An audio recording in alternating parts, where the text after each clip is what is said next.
नमस्ते दोस्तों, मैं अंकुर शर्मा आपका स्वागत करता हूं अपने YouTube channel MLT by chance पर। और इस वीडियो सीरीज में हम बात करेंगे क्रोमेटोग्राफी और उसके डिफरेंट टाइप्स बारे में। और आज की पर्टिकुलर वीडियो में हम बात करेंगे क्रोमेटोग्राफी का इंट्रोडक्शन और इसकी क्लासिफिकेशन के बारे में। तो चलिए शुरू करते हैं।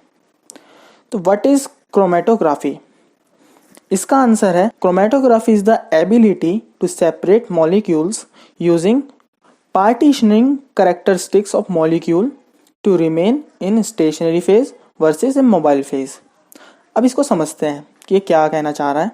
तो बेसिकली क्रोमेटोग्राफी सेपरेटेड मॉलिक्यूल यानी ऐसे मॉलिक्यूल जिनको हमें सेपरेट करना है, सेपरेटेड मॉलिक्यूल और दो फेजेस यानी स्टेशनरी फेज और मोबाइल फेज के बीच की इंटरेक्शन को कहा जाता है। यानी कि जो हम जिस मॉलिक्यूल को हम सेपरेट करना चाहते हैं ना, उसकी स्टेशनरी फेज और मोबाइल फेज के साथ में क्या इंटरेक्शन है, उस बेसिस पर यानी उस बेसिस पर पार्टीशनिंग को, उस बेसिस पर उस इंटरेक्शन के बेसिस पर पार्टीशनिंग को ही हम क्या कहते हैं, क्रोमेटोग्राफी।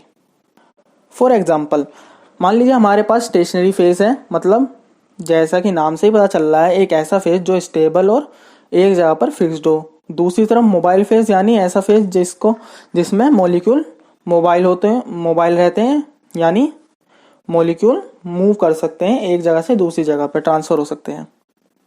और तीसरा है हमारे पास जिसको हमें सेपरेट करना है, ऐसा मॉलिक्यूल जिसको हमें सेपरेट करना है उसको हम कह देते हैं एनालाइट, यानी जिसका हमें एनालिसिस करना है, सेपरेट करना है। तो हमारे पास तीन डिफरेंट मॉलिक्यूल्स हैं, स्टेशनरी फेज, मोबाइल फेज और एनालाइट।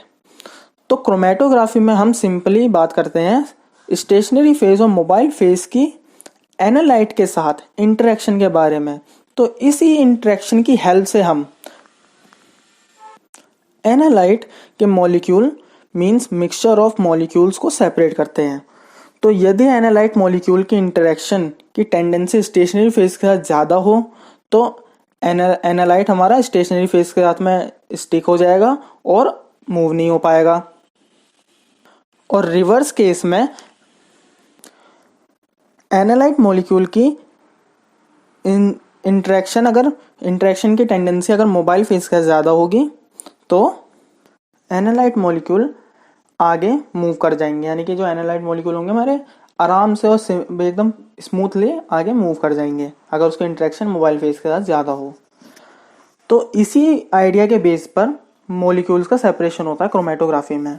यानी अगर एनालाइट की इंटरेक्शन स्टेशनरी फेज के साथ होगी, जैसा भी हमने बात करी, तो मॉलिक्यूल स्लोली इल्यूट आउट होंगे। और अगर एनालाइट की इंटरेक्शन मोबाइल फेज के साथ ज़्यादा होगी तो मॉलिक्यूल हमारे फास्टली इल्यूट होंगे। और इसी इल्यूशन को हम डिटेक्ट करते हैं डिटेक्टर की हेल्प से, और जो कि एक मॉनिटर से जुड़ा होता है, जहाँ ये इल्यूशन के बेसिस पर एक कर्व हमें प्रोवाइड करता है, जिससे हम ये पता करते हैं कि हमारा जो मॉलिक्यूल हमारा सेपरेट हुआ है उसका क्या नेचर है, क्या प्रॉपर्टी है, और उस मॉलिक्यूल को हम आइडेंटिफाई करते हैं।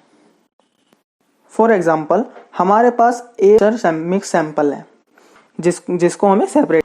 तो यहाँ हमारे पास मोबाइल फेज है जो हमारे, जैसे कि मान लीजिए मोबाइल फेज के तौर पे हम वाटर ले लेते हैं जो कि हमारे एनालाइट को मूव कराएगा, यानी कि एक ऐसी फोर्स प्रोवाइड करेगा। ये मोबाइल फेज का जो काम होता है फोर्स प्रोवाइड करना, जिससे हमारा जो एनालाइट है यानी मॉलिक्यूल्स और मिक्सचर ऑफ मॉलिक्यूल्स हमारा फ्लो करे हमारे कॉलम या फिर जिसमें हम सेपरेट कराते हैं।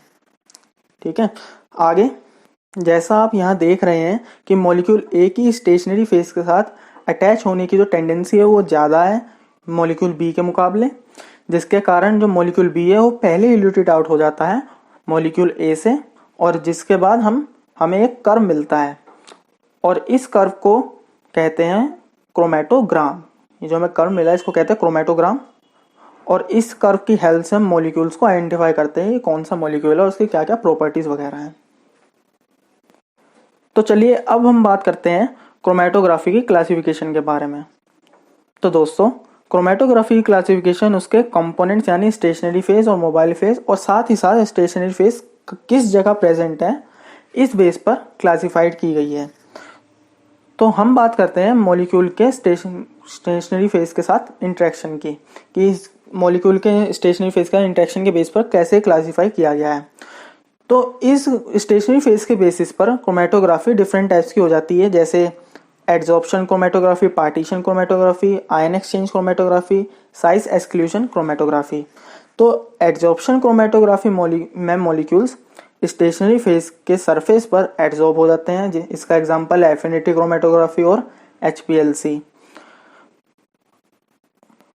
पार्टीशन क्रोमेटोग्राफी का एग्जांपल है जैसे पेपर क्रोमेटोग्राफी। इसमें मोबाइल फेज हमारा सॉल्वेंट होता है और स्टेशनरी फेज भी हमारा सॉल्वेंट होता है। और कैसे सॉल्वेंट होता है और ये कैसे होता है, ये जो पेपर पे हमारे जो मोबाइल फेज के मॉलिक्यूल वो होते हैं, वाटर मॉलिक्यूल, वो अटैच हो जाते हैं, एब्जॉर्ब हो जाते हैं, और वही attach water molecule stationary phase का काम करते हैं पेपर क्रोमेटोग्राफी में।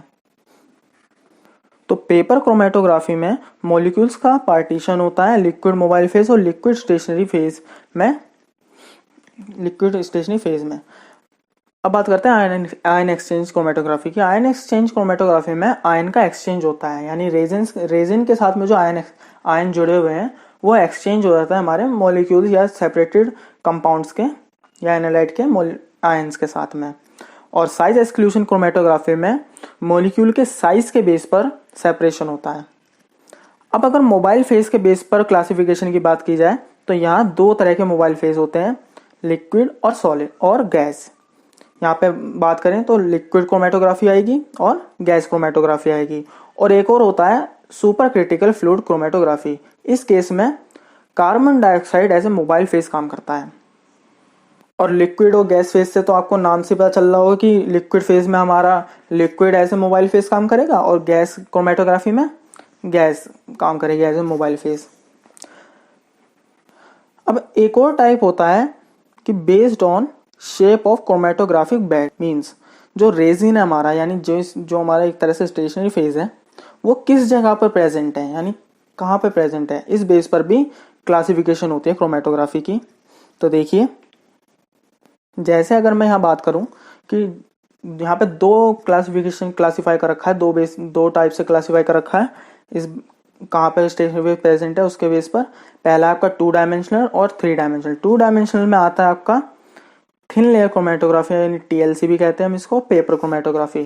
थिन लेयर क्रोमेटोग्राफी और पेपर क्रोमेटोग्राफी जैसा आप जानते हैं कि थिन लेयर में एक स्लाइड पे हम सिलिका जेल की लेयर एक प्लेन पर, यानी एक सिंगल प्लेन होता है, उस पर हम सिलिका जेल की लेयर बिछाते हैं यहाँ पे जो स्टेशनरी फेज का काम करती है। और पेपर क्रोमेटोग्राफी पर वो भी एक प्लेन होता है, एक सिंगल प्लेन, जिसपे water molecule as stationary phase काम करते हैं।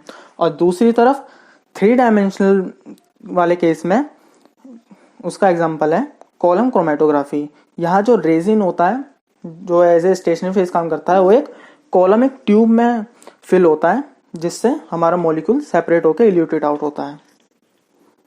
तो ये थी क्रोमेटोग्राफी की क्लासिफिकेशन, और मैं अपनी अगली वीडियो में इन सभी क्लासिफिकेशन के बारे में, जो भी हमने टाइप्स पढ़े अभी क्रोमेटोग्राफी के, इन सभी को और भी ज़्यादा डिटेल में, इनकी वर्किंग प्रिंसिपल, प्रोसीजर्स के बारे में बात करेंगे।